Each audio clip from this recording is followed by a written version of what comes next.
Welcome to another episode of the SUPfm podcast.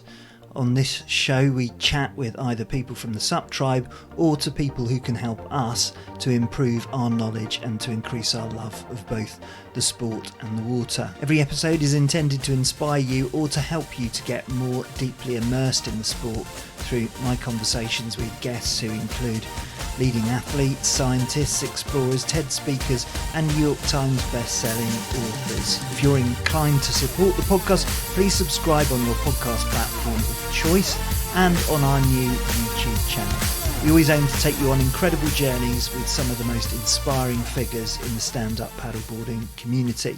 And today we feature our guest, Dean Dunbar. Dean's story is nothing short of extraordinary, from taking part in extreme sports, from qualifying recently for the ISA World Championships in Copenhagen in prone, and through his adventures like the breathtaking SUP journey across the Caledonian Canal, island hopping to the isolated and remote St Kilda Island in the North Atlantic, and the treacherous crossing from the Scilly Isles to Cornwall by paddleboard.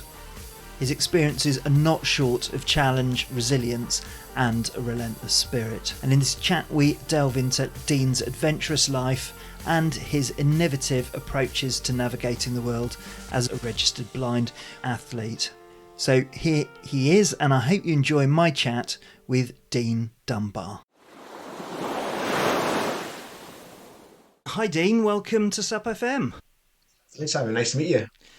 Well, it's great that you're joining us, and on the podcast we're all about inspiring our listeners to get out there and push forward over and through barriers. And you've completed some incredible adventures and sporting achievements over years and years, despite the barrier of being registered blind. And we're not talking about ancient history here, because as recently as the start of this month, you qualified for Scotland for the prone paddleboard category for the ISA World Championships in Copenhagen. So congratulations on that. And are there any updates as to whether or not they're going to let you compete? Unfortunately, there's no updates at all because they're not responding to anything we send. We've sent them several emails asking, and they're just not coming back. I don't know if it's a case of if they ignore me, they think I'll go away. So we'll just have to watch this space. Well, absolutely. And hopefully this episode, which will come out well before Copenhagen, can apply some sort of leverage. But I guess that question about participation has been something that sort of run through all of your sporting and adventure history, because I know that in the past, because you're registered blind, a lot of organisations just won't let you play. That's correct. Yes, certainly in the early days anyway. I mean, I started doing my adventuring type things in extreme sports back in 1998. And certainly for the first 5 to 10 years, I would normally get knocked back 9 times out of 10. If I wanted to do, say, something like paragliding, I would contact a paragliding school and say, can I come along and do it? And they'd say, yes, of course you can, give us your money. And I'd then say, oh, by the way, I'm registered blind. And then 9 times out of 10, I would be told, sorry, either their insurance wouldn't cover me or it was against their health and safety regulations to have me there. So I had to kind of fight that for the first 5 or 10 years. And as I say, 1 out of 10 companies would normally say yes. And they were the amazing companies that I was truly grateful to. But over the last 10 or 15 years, there's not really been an issue. People are certainly more happy to have me involved, seem to be more comfortable. I don't know if it's because they've seen what I've done in the past, or people are just a bit more aware that, yes, someone's disabled, but it doesn't mean they have to sit at home and, in a blind person's case, weave baskets or tune pianos. We can do more things than that. Well, yeah, it certainly seems that basket weaving is not a key hobby of yours, looking at what you've been up to over the years.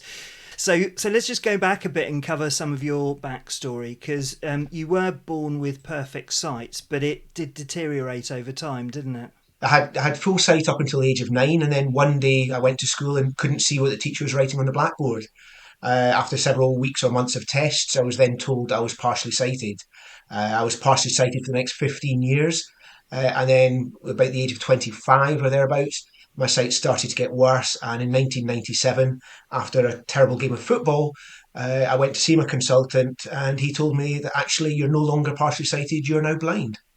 So it all changed in 1997 for me, big time. And something else changed for you, didn't it, a couple of years after, when you did your charity tandem skydive, and suddenly, all of these other opportunities sort of spread out after that. Just tell us first of all how you ended up doing that tandem, and what it was with that experience that made such an impression on you.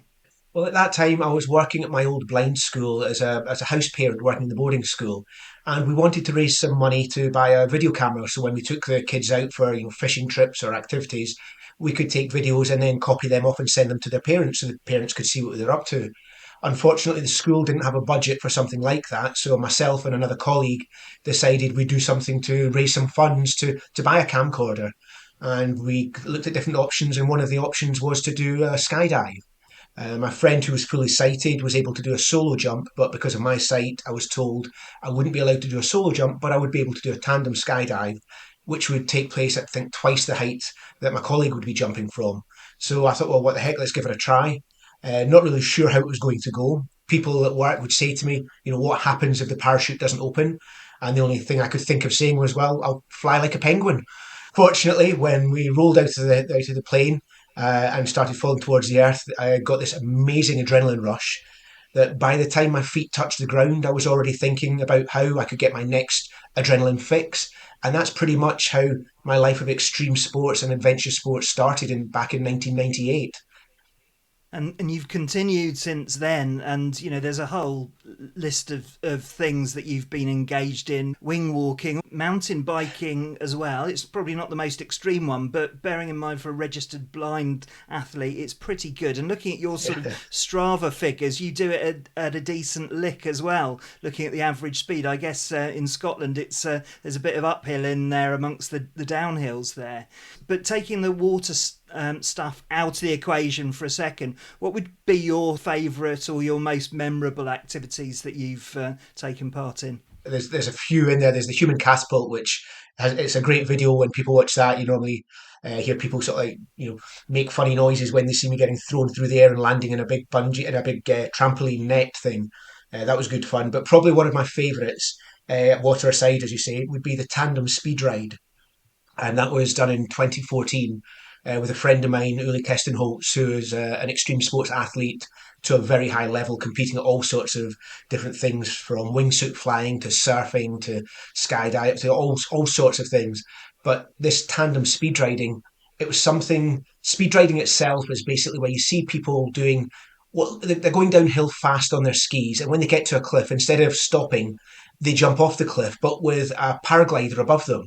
But instead of with normal paragliding, where you're up there and enjoying the flight and just taking it easy and possibly even climbing in height, with speed riding, you're actually going down, you're dropping fast, but as close to the cliffs and the obstacles as you possibly can until you can find another bit of snow where you can start to land and ski and then take off again, pulling speeds in excess of 100 kilometres an hour.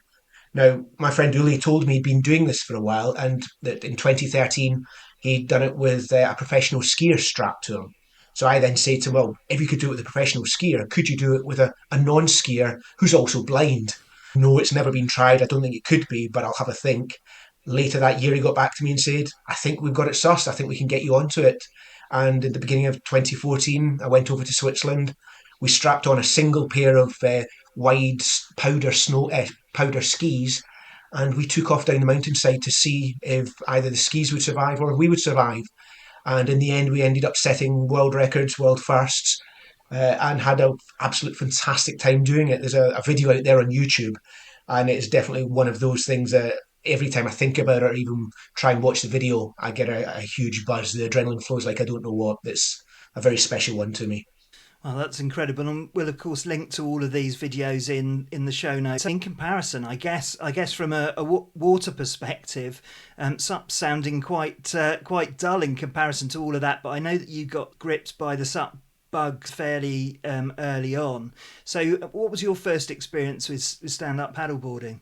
So my very first goes at it were down in Devon with a very good friend of mine, Carl Sawyer, who in I think it was 2012 and 2013 we went down to visit him each year. And every time we went down there, he said, "Oh, you've got to come out and try this stand-up paddleboarding." And we went out onto the sea at Exmouth, and every time we went out, I spent more time swimming than paddling. So it didn't really appeal to me at that point because I couldn't get the hang of it. And then at the end of 2013, he said, "What have you got lined up for next year?" And I said, "Well, I've got this tandem speed ride at the beginning of the year, but after that, I've got nothing else planned." And he said, "Well, how about we do something with SUP?" And I was like, "Yeah, I don't know. I don't know if it's my sort of thing, really." He said, "What's the problem?" I said, "Well, I spend more time swimming than paddling." And he said, "That's because you're on the sea." He said, "We need to get a flatter bit of water for you." He said, "How about we do the Cali Canal from Fort William to Inverness?" And I thought, "Well, that sounds interesting." And he said, "We'll just do it over 3 days, just take our time." And I was like, "Yeah, okay, we'll give it a go and see what happens." And that's what we did. That was my first real go at it. I think we talked about it in the December of 2013. I got my first paddleboard at the end of April 2014, and 6 months later we took on the Cali Canal and did it over 3 days, and discovered that this thought of going on very flat water because it's inland is totally incorrect.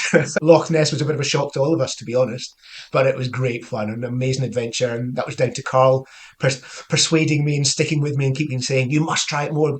We'll do a bit more, a bit more." And from then I was hooked.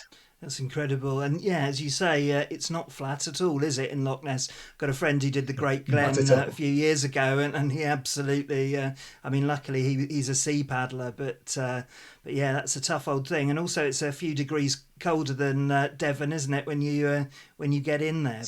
One or two, yes. Yeah, but 56 miles, that's pretty significant. And then obviously you got to grips more with those ultra distances, and you became a fixture in the SUP community. So I know you did a few crossings. So didn't you do the Celtic crossing? Yes, we did that the following year after we'd done the Caledonian Canal. We then thought, what are we going to do next year? And they said, well, why don't you come down to Devon and we'll do something there? And then one of the lads said, how about we do the paddle from the Scilly Isles over to Cornwall? And it wasn't part of the Celtic crossing as the officially arranged event. This was just a group of five of us got together and thought, let's give it a go. And that's what we did. And it was an absolutely amazing crossing, absolutely fantastic fun with a superb team and quite a learning curve as well for me. Yeah, absolutely. So presumably you got some semblance of sea legs there, and yeah, you went out with quite a stellar team, didn't you, for that one? Definitely did, yeah. Two of the guys were actually part of the search and rescue team from Cornwall, and they'd arranged with a helicopter to say, just do a fly past just at a certain time, just to make sure we're okay. But no, I mean, the team were amazing. As I say, Carl, who got me into all of this, his brother Jason, and then we had Mark and we had Ian, and it was just, yeah, I couldn't have had a better team for that crossing. As I say, it was a bit of a learning curve because we did have this thought about how are they going to guide me when we're crossing on the sea. What methods are we going to use? And someone came up with the idea of guiding me by whistle, and it would be one whistle to go to 1 o'clock, two whistles to go to 11 o'clock, and that seemed Mm. fairly straightforward until we just set off from the Scilly Isles. We'd maybe paddled 2 or 3 miles, and the boys had seen an island with some seals on it, and they wanted to go and investigate. And obviously, for me, there was no point in doing that because I wouldn't see anything. So they Yeah. said, "Crack on the direction you're going. We've got the whistle. If we see you going off course, we'll give it a blast." So off I went, and a few minutes later, sure enough, I got a single blast. So I went off to my 1 o'clock. Then I got another blast, and I responded. And I kept responding. One minute I'd be going left, next minute I'd be going right. But obviously they've got eyes, they know what they're doing, so no problem. And I did this for about 10 minutes until the boys joined me again. And when they came over, they're laughing and they're saying, "What was all the zigzagging about?" And I said, "What's zigzagging?" They said, "Well, you were going left, then right, then." I said, "Well, I was just following your whistles." There was a bit of silence, and then they said, "But we didn't blow any whistles." And it was only then that we all stopped and listened, and I was actually responding to the seagulls. Oh, brilliant! Well, thank goodness it was you weren't going round in circles. But that's tough because the tide comes in from all directions. So you're being pushed in every Yeah. direction, aren't you? That's correct. But also, as well, it's when the big tankers go past as well, the wakes coming from them could be pretty chunky at times. So not only were you dealing with the waves, the natural water that was going on, but also the disturbed water as well that was coming at you. So, yeah, it was a very interesting crossing, but thoroughly enjoyed it. And like you say, an absolutely amazing team to have with me. And that was an absolute classic. And not satisfied with that, there was the crossing to St Kilda. The set off point, just to sort of orientate this for people who are not familiar with the geography of Scotland, you left from North Uist, which is in the Hebrides in Scotland, which generally you would sort of classify as relatively isolated in terms of a UK location, and then you were heading off really into the North Atlantic to a really isolated island there. Just tell us a bit about that crossing. So yeah, so we're heading out to St Kilda, which is the most remote part of the British Isles. So as you say, it is right out into the Atlantic. We covered a total distance of about 70 kilometres, and we did it over 2 days just to work with the tides. So the first day we only paddled, I think it was 10 kilometres, 15 kilometres, and it was took us 3 hours to do it because the conditions were not great. It was one of those that we started off in a wee harbour, and as I'm paddling, it was a bit lumpy, but I'm thinking this is fine. And I thought, if this is the crossing, we should do this to the first island. We should cover that in under 2 hours. And then I realised that I could tell as soon as we left the shelter of the bay, because all of a sudden the waves went from being, knee height to well above head height. And things got a little bit wild at that point.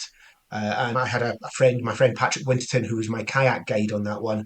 He was in a big sea kayak and he was just disappearing behind the waves. One minute I would see him at the top of the wave and the next minute he was gone. And I was on my own until the next wave lifted him back up and I could see him again.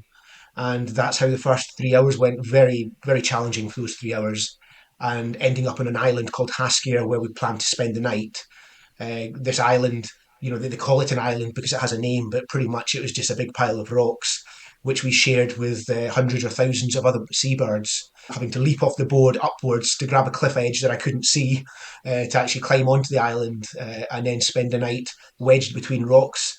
And to help me sleep, Patrick told me that, you put your bum on this rock, you put your feet on this rock, and so long as when you fall asleep, you stay on those rocks, you'll be fine. But if either your feet or your bum come off the irrelevant rock, you have a 15-metre drop down into the sea below you.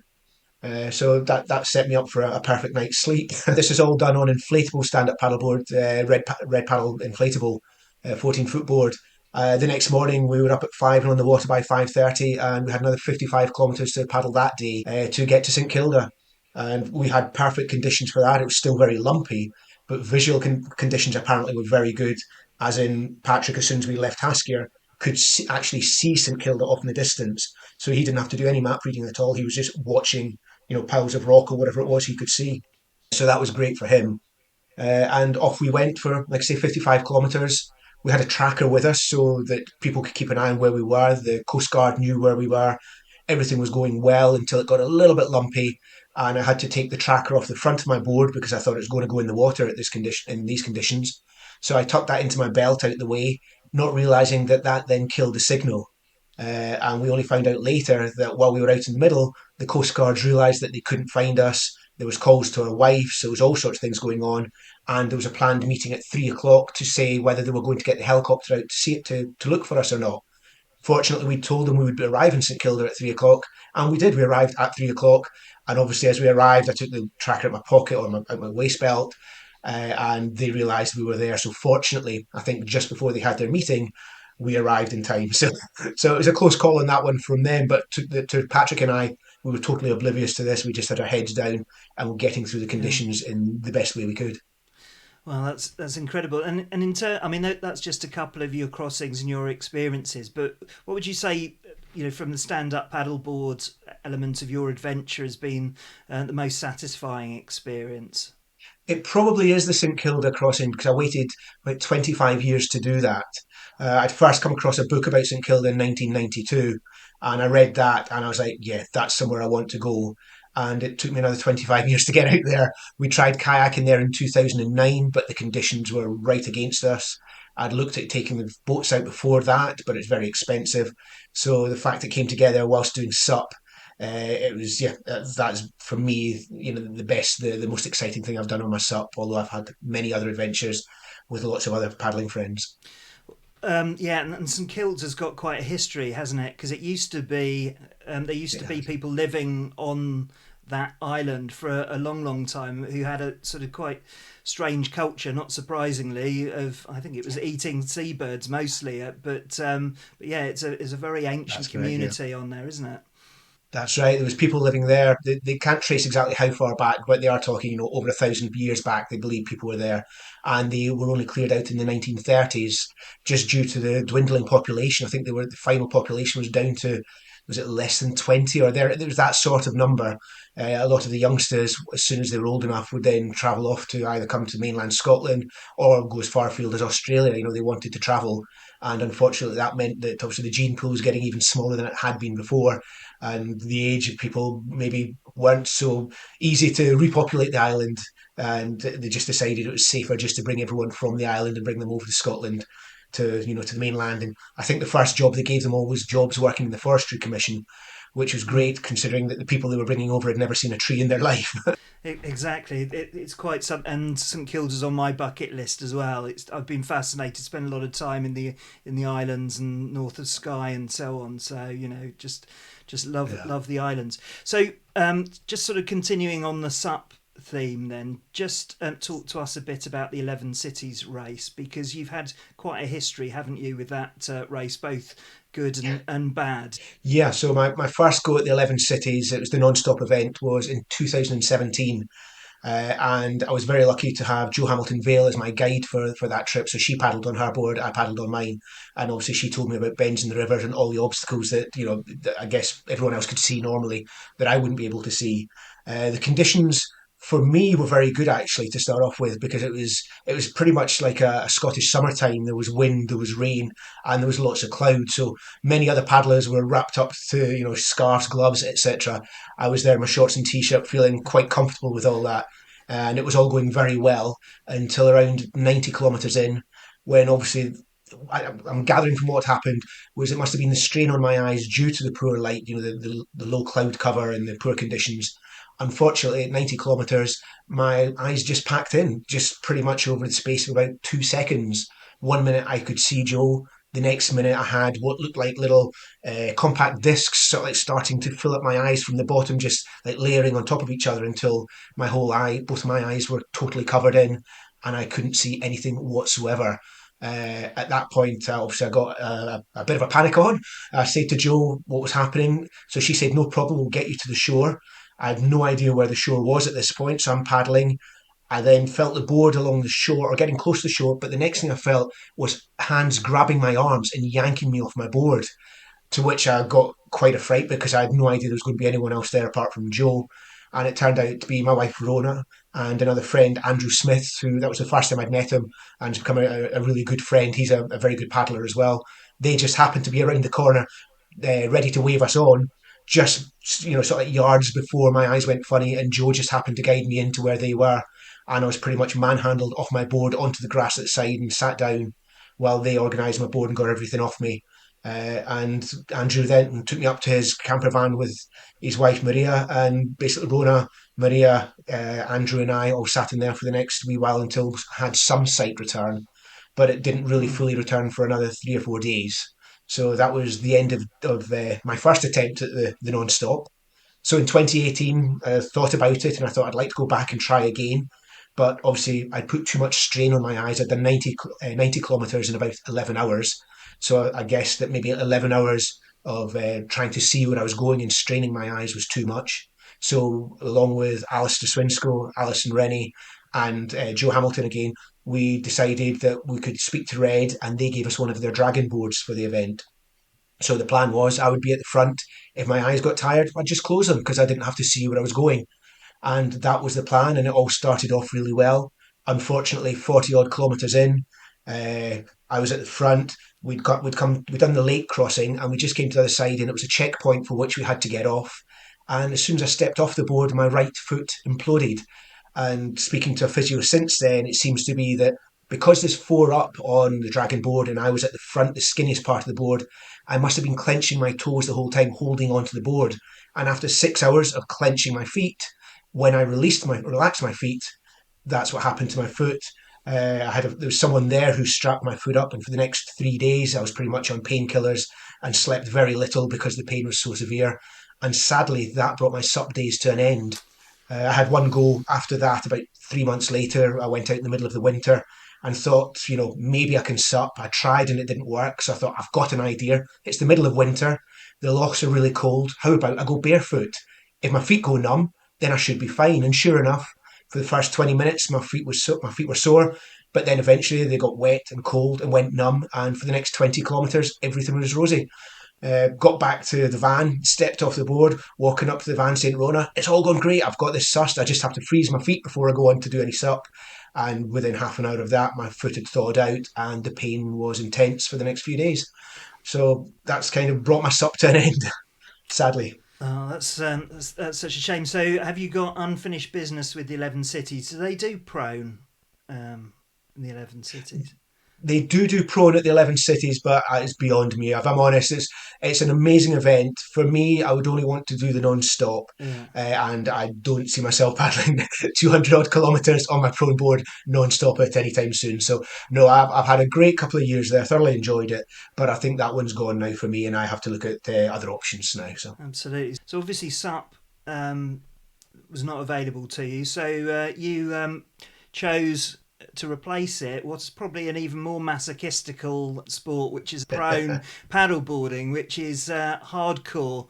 I met your buddy James Fletcher down at SUP 12 this last year. I know yeah. that he's part of your Highland prone group. Just talk to us a bit about prone and and what it's given to you. And most suppers look at it and think, well, no thanks, not for me. But it's a proper specialist discipline, isn't it? It's very hard work. There's no doubt about it. I get the odd comment if I'm out paddling with Rona and she's on her sup and I'm lying down on my board paddling away. People shout from the shore to Rona, "Look at him! He's cheating! He's lying down." And until anyone tries prone boarding, I don't think they can truly understand how much hard work it is. It really is hard going. But for me, I thoroughly enjoy it. And one of the things for me, I guess, with sup with other people is they're maybe taking in the scenery, they're looking around and enjoying that. And obviously, that's something I don't get. So being on the prone board, I'm right down next to the water. So I'm listening to the water. I'm feeling the water. I'm getting other sensory, experiences that maybe, a sighted person might not get. I don't know. But for me, it's thoroughly enjoyable because of that. And the fact you're working hard for me, yeah, like you say, maybe I'm a masochist. I don't know, but it's very rewarding. I know when I first started doing it, going out and trying to paddle a kilometre in under 30 minutes was just an absolute, can I do this? And over the years, my longest paddle so far is about 40 kilometres. So to come from there to there, I'm really happy with it, and it's a wonderful sport. And in Scotland, it's a very small community. As you said there, there's James Fletcher, who is absolutely he's a paddling machine. He's an amazing guy. But I've known James for a few years now, and we now have this group called the Highland Prone Paddlers, whose tagline is what's it? All guns, nay paddles. And it's just a group of us. There's actually six of us, and we think we are the only six people in Scotland who have prone paddled much more than 5 or 10 kilometres in a go. We are the only long distance prone paddlers in Scotland. That's how many there are of us up here. So we've got this nice wee group. We support each other, we help each other where we can, and we get together and paddle together and have a lot of fun. And it's great meeting up with some other proners. Absolutely. It's a privilege always, no matter whether it's sup or prone, to be on the water in the mornings, particularly in the winter. I'm quite a Yeah. keen surfer. We talk about a cold surf session as being when you scrape the ice off the window when you're coming back home afterwards.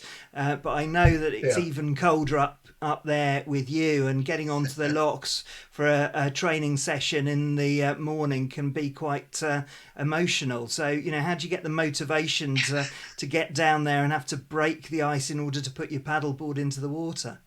I think it's just a case of knowing that as soon as you start, the sooner you start, the sooner you finish. That's kind of the motivation. You know you've got to get the work done, so you might as well just crack on with it. And quite regularly in the winter, you bring your board out, and by the time you've laid your board down on the ground, the water that was on the bottom of the board is now solid ice.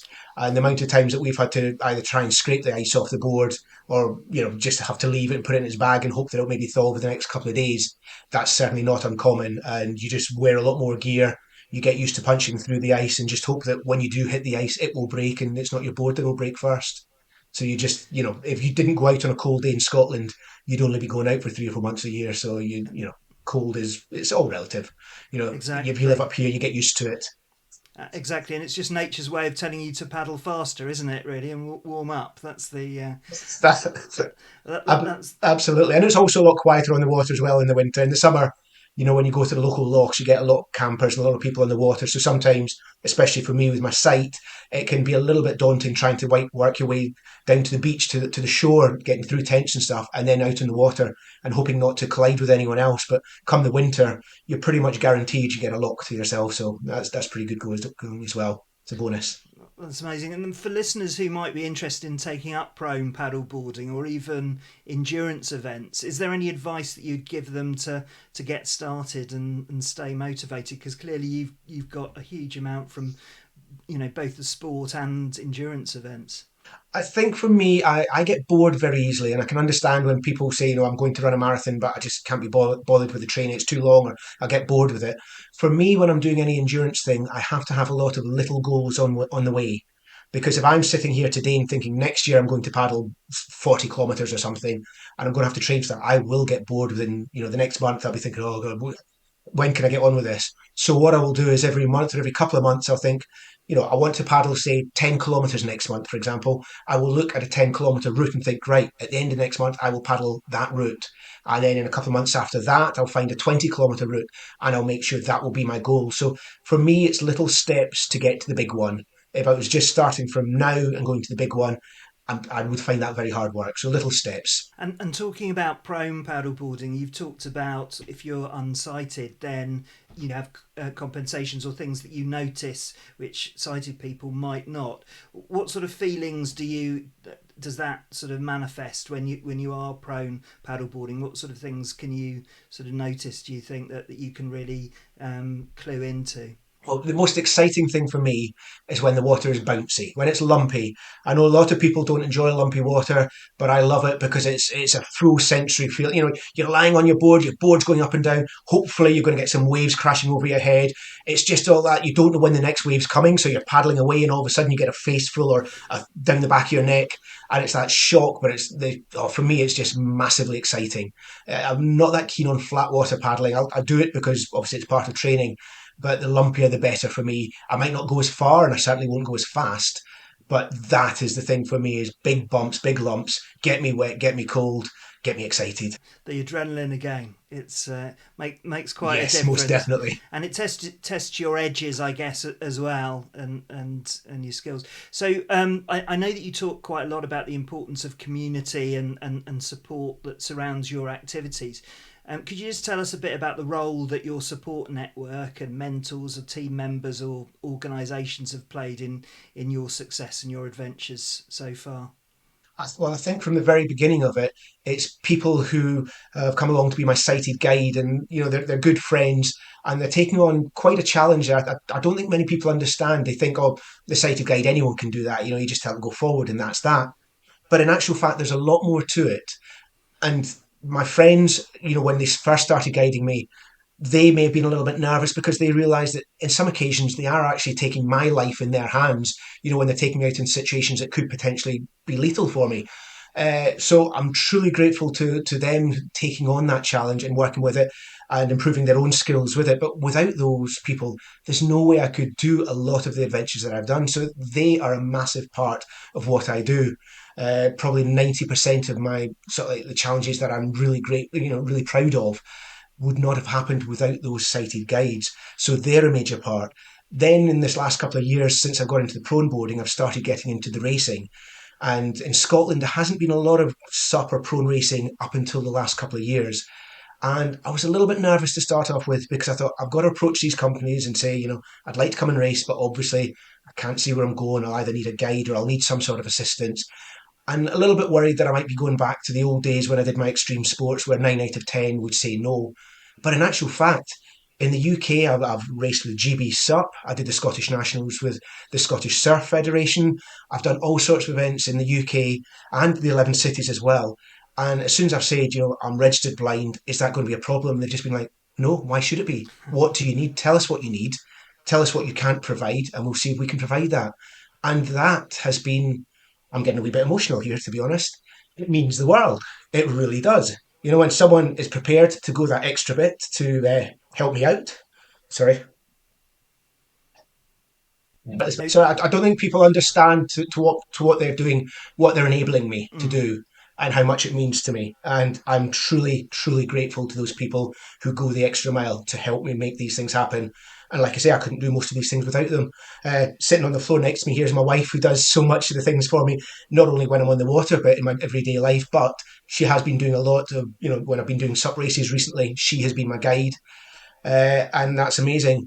And unfortunately, it's when things like the ISO World Championships come along, and I'm possibly not going to be able to do it. That's when I suppose I get to appreciate the people, how much they have done for me, and well, unfortunately acknowledge that maybe not everyone is that keen to help me.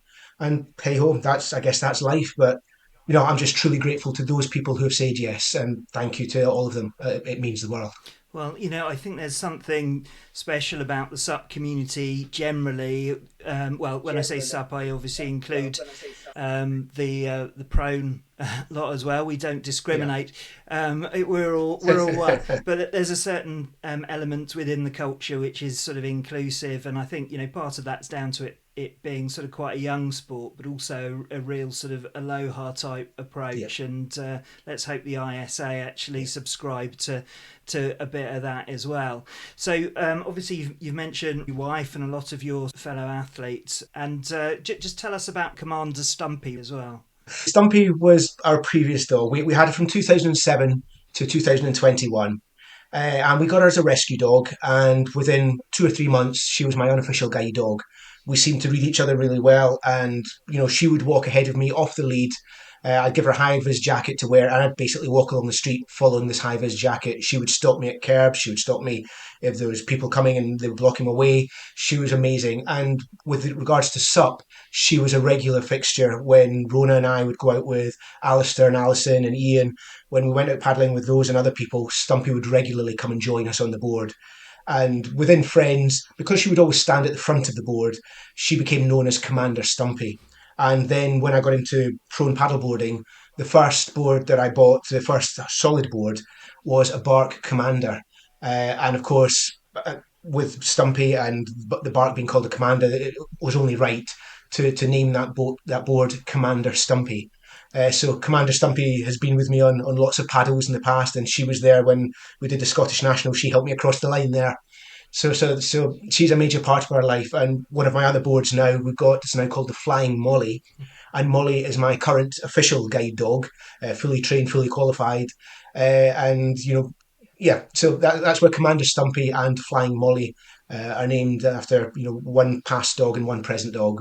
So, what future goals do you have currently in terms of your paddle boarding or any other extreme sports? I can't think that with the human catapult out the way, you've probably done most of them. But what have you got in terms of objectives? Well, as you mentioned earlier about the mountain biking, that's something that we've really got into in the last few years. Again, I've got to put the blame on Carl Sawyer yet again. It was for Rona and I. We're 7 days apart in birthdays, so for our joint 50th, we're going to get a few friends together to do something. And Carl said, "How about we meet at Glentress Mountain Bike Trail?" And I hadn't been on a bike properly for several, well, probably 10 or 12 years at that point. So we quickly got out and got a mountain bike and started doing that. And since then, we've been doing a lot more mountain biking. And 2 or 3 years ago, another friend, Wilfie, told us about this trail called the Great North Trail, which starts in the Peak District and finishes in the north of Scotland, and is a total distance of about 1,300 kilometres. So Rona and I, when we're not on the water, we tend to be out on the mountain bikes trying to take little bites out of this route, heading off down to the peaks, heading over to parts of Scotland, out to the wild and remote parts, and just taking little chunks out of that. And Molly has recently, this year started joining us on that. So she is also part of the team, which means our day trips, instead of going out doing 30 or 40 kilometres, are maybe down to sort of like 10 or 12, 15 with her, drop her back at the van, and then we'll go out and do another 10 or 20 in another direction. But mountain biking is probably the main thing that Ron and I are doing outside of prone. But prone boarding, I can see that being a part of my life for many years to come. I've got lots of challenges, but I'm very superstitious about talking about them beforehand, because I've had a couple of things such as the 11 City. I told everyone I'm going to go and do that, and I didn't do. I went and did it, tried it twice, and was unsuccessful in both times. And in 2012, I planned to swim the English Channel, and unfortunately, that wasn't a success either. My sports psychologist has told me not to use the word failure, so it was not a success. So I've now decided that I'm superstitious. If I tell people about it, I'm maybe putting a wee jinx on myself. So I'm not telling you what I'm up to, but I do have things in the pipeline. Excellent. Well, we look forward to that. And And as I mentioned, I Thank met you. James Fletcher at SUP 12. Maybe we can tempt you down for that, because I think he needs a bit of competition. So, there's lots of events going on. But just as a sort of final thought, I just wonder whether you had any advice to someone who might be inspired by your story and who wants to get out there on an adventure, especially if they face similar challenge to yourself. I think the most important thing, first off, is decide what your challenge is going to be, and then look at who or what you need to help you. Like I say, for me, many of my adventures I could not have done on my own. So I was very lucky that at that time I either had friends or friends knew of other friends who would be able to help me. So I think one of the most important things is set your goal and then find a team that's going to help you make a success. And then if you've got that and you train hard, there's no real reason why you shouldn't make a success. So go for it, find your dream and follow it. A living example of all of that, Dean. It's been fantastic to speak to you. Where can people find out more about you? So I have, in the old days we used to call it a website, but I believe these days we have to call it a blog. It's at www.extremedreams.co.uk. And on there, there's a list of, I don't know, since the last 26 years, I think I've clocked up about 130, 140 activities and challenges around the world and set up a bunch of world firsts. So all of the information's on there, and there's links to my YouTube channel and other bits and pieces that might be of interest to people. So if you're interested in that, please feel free to have a look at it. And if you want to get in touch, if you think I can help you in any way, I'm more than happy to try and help where I can. So please don't hesitate to get in touch. Thank you. And all the links will be here in the show notes if you want to click through. You will not go unlinked in all of that. Dean, it's been an absolute pleasure to finally speak to you, and wishing you all the best, and also that you get to compete in Copenhagen. But congratulations on your qualification. Take care, and maybe see you on the water. Thanks so much, Sam. I look forward to it. You take care now. Bye bye.